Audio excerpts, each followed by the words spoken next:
Hello les aficionados et bienvenue sur Cigar TV pour cette nouvelle vidéo. Aujourd'hui, je vous propose une vidéo sur les différents terroirs du cigare. Vous avez été nombreux à me demander, notamment en commentaire ou bien encore par message privé, s'il serait possible de réaliser une vidéo sur les différents terroirs du cigare et c'est ce que je vous propose aujourd'hui. On peut dire que cette vidéo est en complément de la vidéo que j'avais réalisée au tout début de la chaîne sur l'histoire du cigare. Alors ne pas confondre terroir et pays producteurs de tabac pour le cigare. Il y a de véritables terroirs et il y a aussi des pays qui fabriquent notamment les capes pour les cigares. Mais nous allons voir tout ceci au fur et à mesure de la vidéo.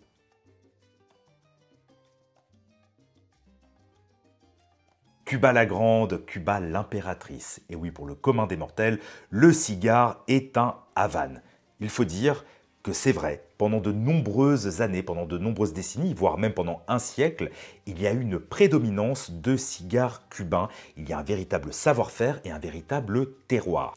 Nous ne sommes pas là, ou plus précisément, je ne suis pas là pour émettre un jugement sur ces différents terroirs, mais concernant Cuba, on peut dire que c'est là où tout a commencé. C'est à partir de cette île, notamment après la Révolution, à la montée du castrisme et à la nationalisation des différentes fabriques, que de nombreux Cubains ont dû s'exiler, notamment aux États-Unis, puis ensuite, par exemple, au Honduras, au Nicaragua ou bien encore en République dominicaine, pour continuer à faire ce qu'ils savaient faire de mieux, cultiver le tabac et confectionner, réaliser des cigares. La particularité de Cuba, en dehors de ses arômes de cuir, de sous-bois ou bien encore d'étable, c'est qu'il s'agit de puros.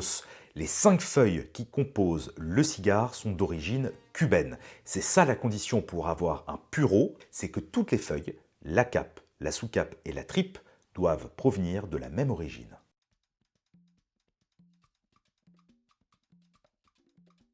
Continuons notre voyage en Amérique centrale au Nicaragua, ce pays à la terre volcanique. Il s'agit véritablement d'un grand terroir du cigare. On a notamment les marques Oliva ou encore A.G. Fernandez ou bien encore la Roya du Nicaragua. Bref, c'est vraiment un terroir sur lequel il faut compter. Au niveau de la typicité, pour reconnaître ce terroir parmi d'autres, pour moi, c'est vraiment la puissance, c'est la richesse de ces feuilles qui viennent puiser leur énergie justement dans cette terre volcanique.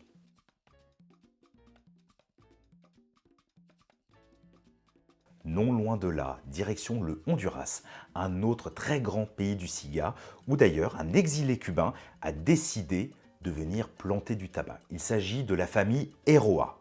La particularité, c'est qu'ils sont venus planter du tabac cubain. C'est quelque chose que l'on peut d'ailleurs constater dans de nombreux pays, dans de nombreux terroirs, c'est que l'on peut semer différents types de feuilles de tabac, au même titre que les cépages dans le monde du vin. On peut avoir un pinot noir américain comme un pinot noir français. Il en est de même avec les terroirs du cigare. On peut avoir notamment des feuilles habano ou sun-grown, suivant la dénomination, qui sont en fait des feuilles, des plants de tabac d'origine cubaine. Pour moi, la petite note hondurienne au niveau du goût, c'est ce côté terreux, qu'il s'agisse des cigares produits par la famille Eiroa ou bien encore par Maya Selva. J'ai toujours cette petite note en fond de bouche que je trouve vraiment très intéressante.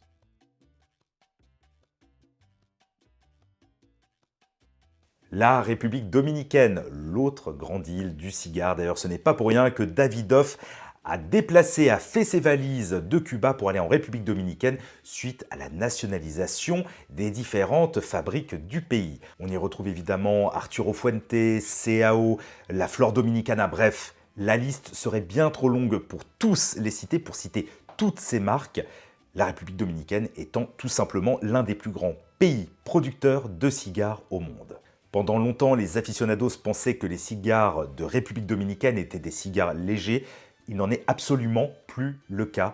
Aujourd'hui, la République dominicaine est parmi les plus grands pays producteurs, je me répète, et par conséquent ont un savoir-faire unique et nous propose des cigares de tout type, des cigares légers, des cigares moyens, des cigares forts. Ils sont les spécialistes notamment du blend, du mélange, avec des feuilles en provenance de différents pays et assemblées notamment en République dominicaine, sans oublier aussi, évidemment là encore, les puros dominicains qui sont composés de feuilles entièrement dominicaines.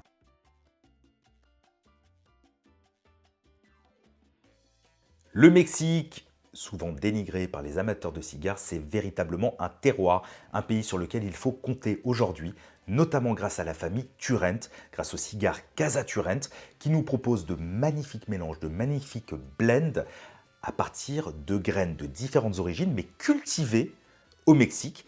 Et ainsi, on a des cigares vraiment racés, mais en même temps doux. Bref, on a une palette totale globale et vraiment riche sur des cigares 100% mexicains. Et je pense que ce n'est que le début sur ce terroir.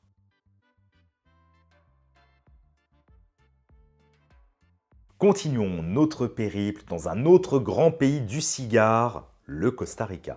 C'est un pays qui a vu éclore des marques comme Horacio, D8, Vegas de Santiago ou bien encore Brune del Rey, qui propose d'ailleurs des puros du Costa Rica. Donc toutes les feuilles sont en provenance du Costa Rica. La plupart des autres marques utilisent les feuilles du Costa Rica en les mélangeant avec des feuilles souvent du Nicaragua, du Honduras ou bien encore de République dominicaine. Mais il y a de nombreuses fabriques au Costa Rica et donc il s'agit tout simplement de cigares en provenance de ce pays, tamponné Costa Rica. Et au niveau de la typicité aromatique du Costa Rica, là, elle serait peut-être proche à mes yeux, à mon goût, de l'Équateur, de par sa rondeur.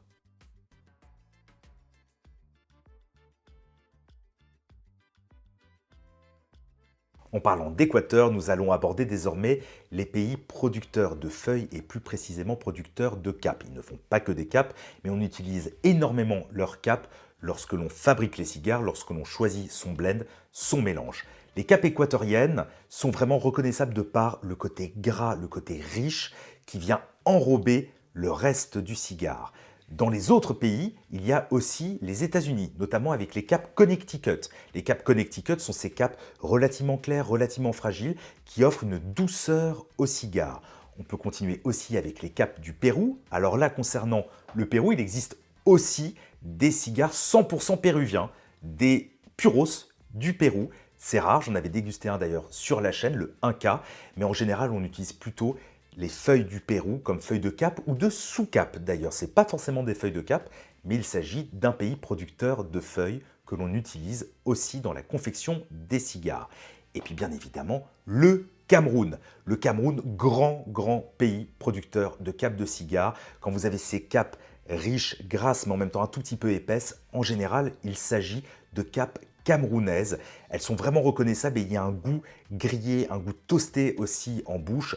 La plupart des grandes marques fabriquent leurs cigares avec des capes camerounaises ou en tout cas disposent de différentes gammes. Et au sein de ces gammes, il y a parfois des cigares avec des capes camerounaises. On pourrait bien évidemment aussi parler des feuilles brésiliennes ou les feuilles de Sumatra d'Indonésie qui rentrent dans la composition de nombreux cigares, que cela soit au niveau de la cape, de la sous-cape ou bien encore dans la tripe. D'ailleurs, à ce propos, prochainement, on devrait découvrir un cigare où il y a dans la tripe une feuille en provenance d'Espagne. Et espérons peut-être prochainement aussi, car nous cultivons du tabac en France, d'avoir un cigare avec des feuilles françaises. Bref, il est possible d'avoir des feuilles en provenance du monde entier, mais concernant les terroirs, évidemment, là où on confectionne les cigares, là où on les fabrique, là où on les fermente, là où on les roule, c'est l'Amérique centrale et les Caraïbes.